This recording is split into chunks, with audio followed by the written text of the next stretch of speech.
Now, the Secretary General of the Gambia Red Cross Society has expressed preparedness of the humanitarian organization for the third wave of the coronavirus global pandemic. Alassane Senghor was speaking to Africa in the wake of a renewed public consciousness on the dangers posed by the virus in its new trends.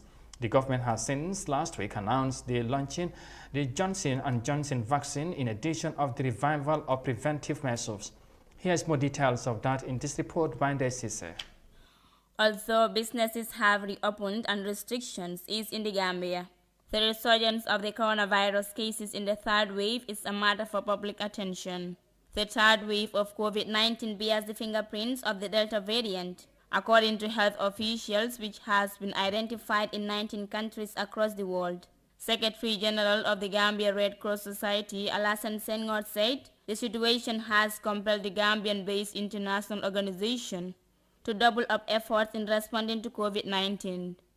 We have never stopped our operation since the beginning of the response since 2020, early 2020. We continued. What we have done with the surge, increase in the number of cases, what is being considered the third wave, we have scaled up our efforts.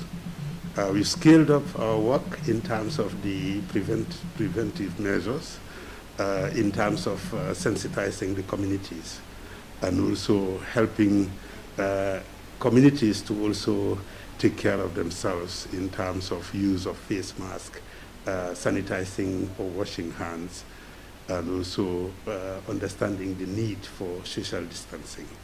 So we've scaled up that work. Right from the outbreak of the pandemic, the Red Cross has been in the forefront, battling back the spread of COVID-19. Its role in disinfecting public institutions, including schools, had paved the way for a safe back-to-school period across the country. Similarly, Red Cross volunteers had been responsible for execution of various services of patients who died of COVID-19.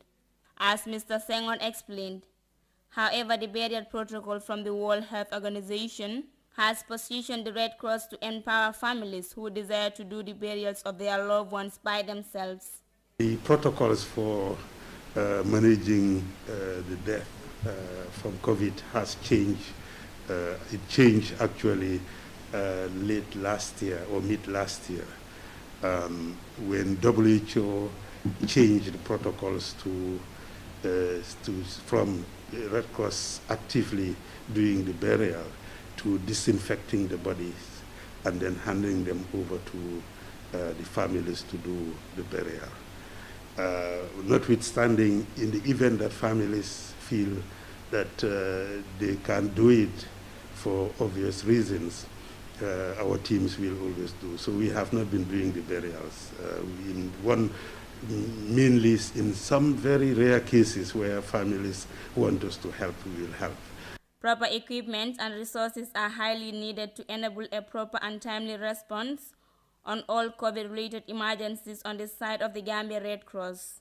One of the challenges that we face and other institutions, including governments, have faced is the lack of resources to be able to respond adequately.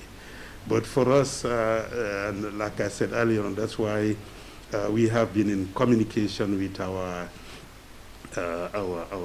parent body in Geneva and to support and give more resources so that we are able to respond adequately to the needs of the response in Gambia. The increase in the number of COVID-19 cases and deaths in the Gambia has overwhelmed both the Ministry of Health and the Red Cross Society, a situation for which Mr. Senghor urged for cooperation of all stakeholders, including the public.